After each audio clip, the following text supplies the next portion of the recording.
জন্য জীবন দেবো, আমার ভাই রক্ত দিছে, আমিও রক্ত দিব। মূলত আমি হলো 4 আগস্ট একজন যোদ্ধা, তাগিত বৈষম্য বিরোধী ছাত্র আন্দোলনের বিরুদ্ধে আমি আন্দোলন করেছি। সেই ক্ষেত্রেই একটা ছবি, আমাদের একটা পেজ আছে গ্রামে, সেই পেজ থেকে ছেড়েছিলেন, বন্ধুমহল পেজ, সেই পেজ থেকে ছেড়েছিলেন। আমি লক্ষ্য করেছি সেই পেজে 1 মিলিয়ন হিট করছে, কালকে সন্ধ্যার সময় আমি দেখেছি। সেক্ষেত্রে ওখান থেকেই আওয়ামী লীগের দোসররা ছবিটা কালেক্ট করে তাদের নিজ দলীয় নাম দিয়ে চালিয়ে দিয়েছে। 4 আগস্ট আওয়ামী লীগের দোসরদের হাতে জামতলপুর পূর্ব বাজারে আমি আহত হই। তৎক্ষণাৎ আমি চিকিৎসার জন্য খোকন মেমোরিয়াল হসপিটালে যাই। আমার সাথে ছিলেন আমার বড় ভাই ইকবাল হাসান, উনি আমাকে হসপিটালে নিয়ে যেয়ে ট্রিটমেন্ট করে প্রাথমিক সময় আমি বাড়িতে ফিরে আসি।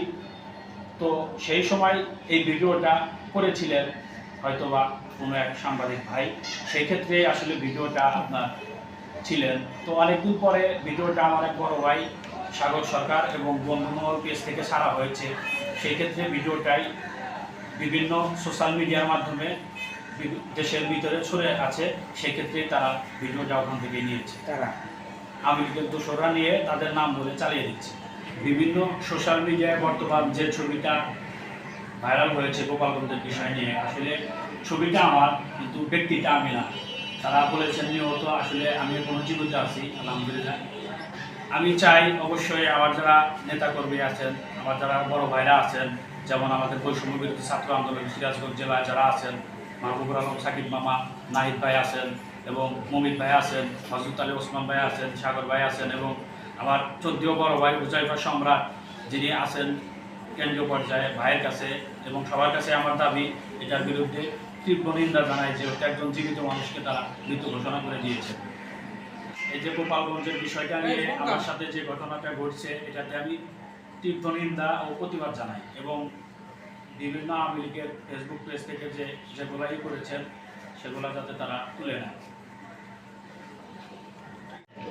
আসলে গতকাল গোপালগঞ্জে যে ঘটনাটা হয়েছে, সেখানে যে রমজান আলী নামে আমার ছবিটা চালিয়ে দেওয়া হয়েছে, সে ব্যক্তিটা আমি না।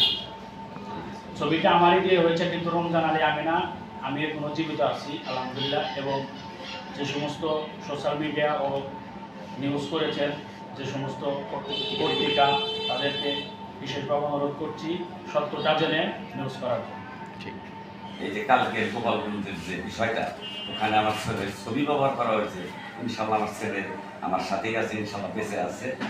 আমার ছেলে গোপালগঞ্জে যায়ও নাই, আমার ছেলে গোপালগঞ্জে মারাও যায় না ইনশাল্লাহ। আমার ছেলের ছবিটা ব্যবহার করা হয়েছে, এর জন্য প্রধান উপদেষ্টা মহোদয়ের কাছে আমি করজোরে এর প্রতিবাদ জানাচ্ছি, আমি যেন এর ন্যায্য বিচারটা পাই।